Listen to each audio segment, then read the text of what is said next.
আমার পকেটে একটা রুমাল থাকে, সাদা রুমাল। এই রুমাল দিয়ে যখন দস্তরখানা থাকে না, তখন আমি এই রুমালটা টেবিলের বিছায় দিই।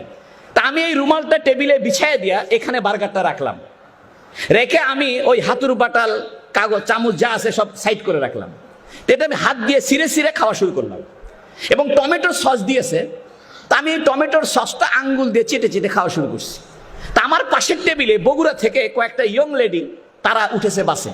ওরা আমাকে দেখে মুচকি মুচকি হাসে আর মনে মনে ভাবে এই ভেলুর পাড়ার হুজুর কোথা থেকে আসলো, এই গাইয়া হুজুর কোথা থেকে আসলো। তা আমি ওদেরকে দেখে আর ভালোভাবে আঙ্গুল দিয়ে চেটে চেটে খাইতেছি। এরপরে এক পর্যায়ে আমি যখন তারা হাসাহাসি করতেছে আমাকে দেখে, আমি ওই মেয়েদের সামনে গেলাম, যাই বললাম, excuse me madam, I talk to about English, you know English.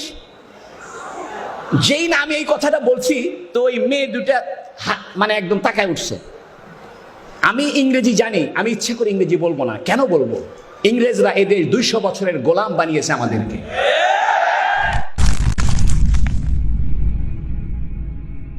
আমি মেয়ে দুটাকে বললাম এক্সকিউজ মি। তো যখন আমি বলছি আর কিছু বলতেছে না, তাই আমি বললাম, ম্যাডাম মনে কিছু করবেন না, আমি একজনের প্রেমে পড়েছি, তাই আমার এই অবস্থা।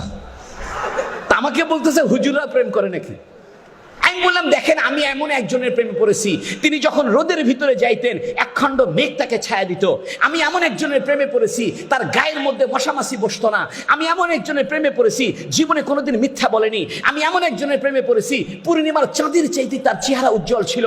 আমি এমন একজনের প্রেমে পড়েছি, যিনি দুঃখীর দুঃখ মোচন করত। আমি এমন একজনের প্রেমে পড়েছি, যিনি বিধবার আশ্রয় ছিল। আমি এমন একজনের প্রেমে পড়েছি, যিনি অসহায়ের সহায় ছিল। আমি এমন একজনের প্রেমে পড়েছি, যার শাফাত ছাড়া আপনি জান্নাত পাবেন না। আমি এমন একজনকে ভালোবাসি, যার থুতু মোবারক ছিল সুগন্ধ। আমি এমন একজনের প্রেমে পড়েছি, যার গায়ের ঘাম ছিল সুগন্ধ। ওই মুহাম্মদ সাল্লাল্লাহু আলাইহি ওয়াসাল্লাম যেভাবে চলতো, যেভাবে খাইতো, যেভাবে পোশাক গায়ে দিত, যেভাবে কথাবার্তা বলতো, ওই রকম করতে আমার ভালো লাগে। মুহাম্মদ সাল্লাল্লাহু আলাইহি ওয়াসাল্লাম দস্তরখানায় বিছায় খানা খাইতেন, আমি তাই খাবো। মুহাম্মদ সাল্লাল্লাহু আলাইহি ওয়াসাল্লাম টাকলুর উপরে কাপড় পরতেন, আমি তাই পরবো। মুহাম্মদ সাল্লাল্লাহু আলাইহি ওয়াসাল্লাম দাড়ি রাখছেন, আমি দাড়ি রাখবো। মুহাম্মদ সাল্লাল্লাহু আলাইহি ওয়াসাল্লাম মেসওয়াক করেছেন, আমি মেসওয়াক করব। আমার পকেটে মেসওয়াক থাকবে। আপনি এটাকে খাটো করে দেখতে পারেন না?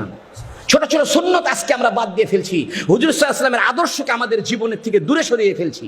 আপনি ব্রাশ করেন, সমস্যা নাই, পেস্ট ব্যবহার করেন, এটা চিকিৎসা হিসেবে করেন, কিন্তু একটা গাছের ডাল হুজুর সাল্লাল্লাহু আলাইহি ওয়াসাল্লামের সুন্নত হিসেবে রাখেন। আপনি খানা খাওয়ার সময় আঙ্গুলটা চেটে খান, প্লেটটা আঙ্গুল দিয়ে চেটে খান। মেডিকেল সায়েন্স বলতেছে, যে ব্যক্তি আঙ্গুল চেটে খায়, প্লেটটা চেটে চেটে খায়, তার মুখের ভিতরে এক ধরনের লালা সৃষ্টি হয়। এই লালাটা তার হজমের উপকার করে। আপনি মুহাম্মদ সাল্লাল্লাহু আলাইহি ওয়াসাল্লাম চিনলেন না। ও যুবক, আমার কলিজা ফেটে যায়। তুমি কিডসকে চিনলা, বাইরনকে চিনলা, হুমায়ুন আহমেদকে চিনলা, আইয়ুব বাচ্চুকে চিনলা, গোটা দুনিয়ার সমস্ত তোমার সেলিব্রিটিদের চিনলা। পৃথিবীর সবচেয়ে সেলিব্রিটি, পৃথিবীর একমাত্র সেলিব্রিটি মুহাম্মদুর রাসূলুল্লাহ সাল্লাল্লাহু আলাইহি ওয়াসাল্লাম। আমি তোমাদেরকে উদাত্ত আহ্বান জানাবো, মুহাম্মদ সাল্লাল্লাহু আলাইহি ওয়াসাল্লামের সুন্নতকে আঁকড়ে ধরো। আমি আপনাদেরকে 2টা দাওয়াত দেওয়ার জন্য আসছি। 1 নম্বর দাওয়াত, কোরআনকে ধরেন।